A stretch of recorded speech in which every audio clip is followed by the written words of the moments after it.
Well, he's done a good job, and Steve and Jared, they've all done a very good job. And I can tell you that we've been called by the other side. They'd like to make a deal very badly, very badly.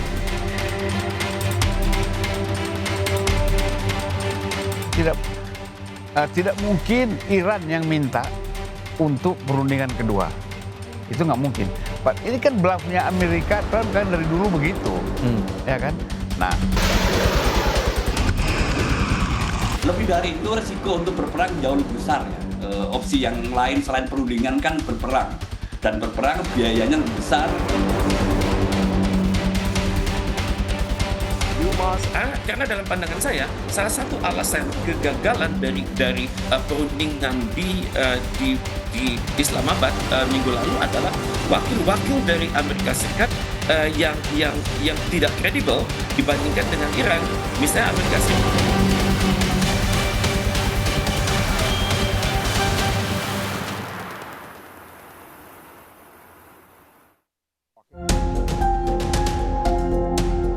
Negosiasi Amerika dan Iran yang dimediasi Pakistan pekan lalu gagal mencapai kesepakatan. Namun, upaya diplomasi untuk kembali membawa dua pihak Amerika dan Iran ke meja perundingan terus dilakukan.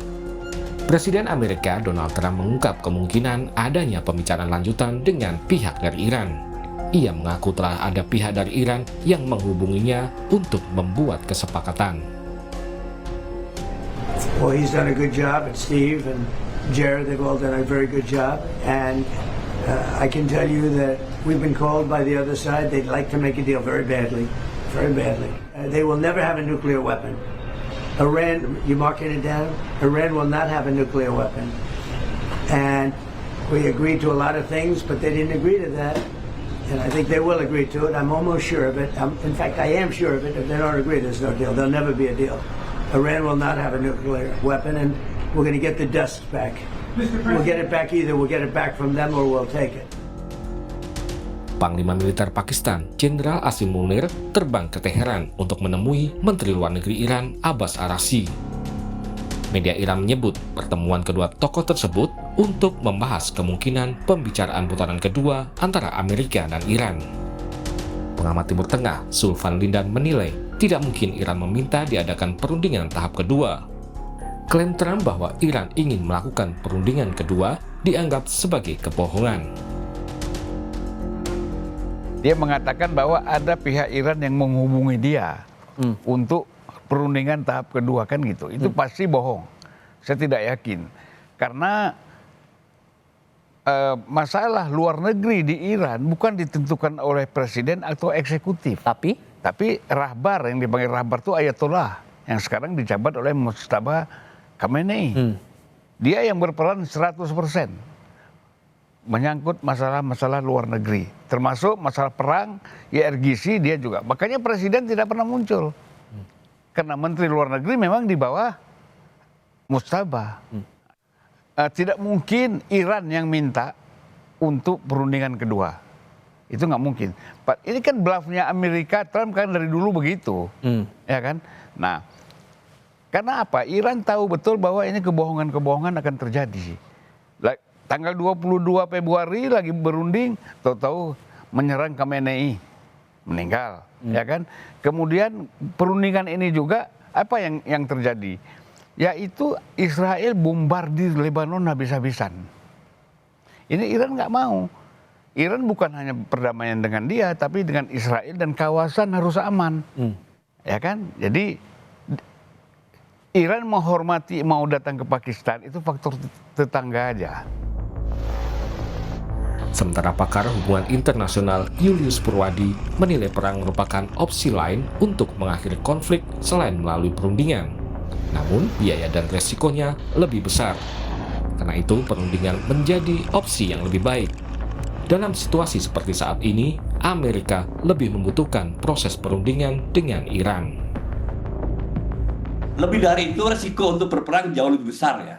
Opsi yang lain selain perundingan kan berperang. Dan berperang biayanya lebih besar secara ekonomi, secara politik. Kita harus berhitung juga nyawa yang nanti akan jatuh di kedua belah pihak. Termasuk kehancuran infrastruktur sipil Iran jembatan, pusat tenaga listrik gitu ya, itu kan sudah disampaikan oleh Trump. Yang pasti pertama kebutuhan Amerika Serikat terkait dengan Selat Hormuz. Itu satu ya, selain daripada soal pengayaan uranium. Sekarang kan bergeser ya dari pengembangan kapasitas membangun persenjataan nuklir gitu, tapi sudah dipersempit ke pengayaan uranium. Jadi pengayaan uranium pun kan nggak boleh gitu ya, tidak boleh gitu di berbagai macam level. Kalau kita lihat dulu kesepakatan tahun 2015 kan masih bisa ya, masih diizinkan kesepakatannya itu sejauh tidak untuk pengembangan senjata nuklir. Itu satu ya gitu. Dan mungkin itu lebih apa, sekalipun sulit ya, lebih mungkin dinegosiasikan daripada kalau kita bicara soal pembukaan Selat Hormuz. Nanti masa depannya seperti apa. Jadi dua isu ini akan menjadi sangat berat gitu ya. Tetapi kalau ditanya siapa yang butuh, ya siapa yang butuh gitu. Saya mungkin akan menyampaikan Amerika Serikat jauh lebih butuh gitu. Sebelumnya, Wakil Presiden Amerika Serikat J.D. Vance menegaskan Donald Trump tidak menginginkan kesepakatan kecil dengan Iran. Salah satunya soal komitmen tidak mengembangkan senjata nuklir. Vance menambahkan, jika Iran setuju dengan poin-poin kesepakatan yang diajukan, Trump berjanji akan membuat Iran berkembang. Right now the ceasefire is holding. And what you're seeing is the president wants to make, he doesn't want to make like a small deal. He wants to make the grand bargain. And what he's basically offering to Iran is very simple, and frankly, it's something that no president has had the ability to offer. He said that if you're willing to act like a normal country, we are willing to treat you economically like a normal country. But the reason why the deal is not yet done is because the president, he really wants a deal where Iran doesn't have a nuclear weapon, Iran is not state sponsoring terrorism, but also the people of Iran can thrive and prosper and join the world economy. Man, we're going to keep on negotiating and try to make it happen because it would be great for the world, it'd be great for our country, it'd be great for everybody. So I'm going to keep on fighting to make it happen. Sementara pihak Iran menegaskan belum ada kepastian soal perundingan tahap kedua dengan Amerika. Namun Iran menyatakan tidak akan memasuki negosiasi dengan syarat yang dipaksakan pihak Amerika. غیر معقول و غیر واقع بینانه بود. خیلی سریع هم همونجا نظراتمون رو مطرح کردیم. موضوع جدیدی هم نبود. در مذاکرات قبلی هم با مواضع ما در این خصوص آشنا بودند که عمدتاً هم همون بحث هسته‌ای بود. ما وارد مذاکره نمیشیم که شرط‌های آمریکا رو بپذیریم. ما برامون ملاک، منافع و حقوق ملت ایران هست. اگر مذاکره‌ای بر این اساس باشه که شرط یک طرف بر طرف دیگه تحمیل بشه، این اسمش مذاکره نیست. این اسمش دیکته است.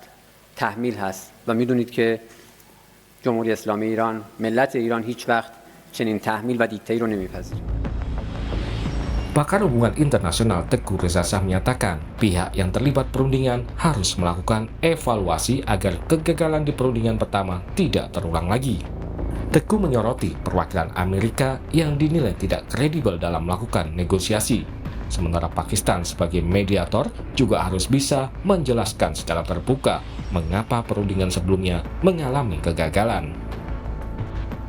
Karena dalam pandangan saya, salah satu alasan kegagalan dari perundingan di Islamabad minggu lalu adalah wakil-wakil dari Amerika Serikat yang tidak kredibel dibandingkan dengan Iran. Misalnya Amerika Serikat itu menurunkan tokoh seperti J.D. Vance, oke dia wakil presiden, tapi didampingin oleh Jared Kushner. Ini adalah menantu dari Donald Trump, kemudian didampingi lagi oleh Steve Witkoff. Steve Witkoff ini adalah pengusaha. Jadi masih ada menteri luar negeri Marco Rubio, tapi Marco Rubio ini tidak berpengalaman dalam negosiasi yang sangat sensitif, misalnya mengenai perundingan nuklir. Iran akan meminta prakondisi ya. Prakondisi dalam arti ini adalah Presiden Donald Trump benar-benar bertanggung jawab atas jalannya negosiasi ini dan tidak membiarkan Israel sebentar-bentar menelepon delegasi Amerika Serikat. Itu yang pertama. Dan yang kedua, Pakistan sebagai penyelenggara juga harus terbuka, memberikan pandangan mengapa negosiasi tahap pertama kemarin sampai gagal, karena pada saat itu yang terjadi adalah perundingan tidak langsung. Amerika Serikat berada di ruangan A, kemudian Iran berada di ruangan B, dan ketua delegasi dari Pakistan itu bergerak dari ruang A ke ruang B. Jadi otomatis kalau kita perhatikan waktu negosiasi 21 jam, maka kemungkinan efektifnya kemarin itu adalah setengahnya, di mana pihak Pakistan akan kesulitan menyerap aspirasi, kemudian menyusun prioritas dari apa yang sedang dilakukan. Idealnya Pakistan sudah Pakistan sudah mulai bisa mendata dari 1 sampai 10 poin tersebut, mana poin-poin yang bisa dicarikan jalan tengahnya.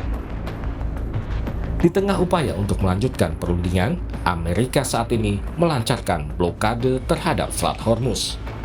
Selain itu, Amerika juga menggerakkan kekuatan militer besarnya ke perairan sekitar Teluk. Seluruh dunia berharap perundingan tahap 2 Amerika dan Iran bisa segera diwujudkan dan menghasilkan kesepakatan untuk mengakhiri perang. Tim Liputan, Kompas TV.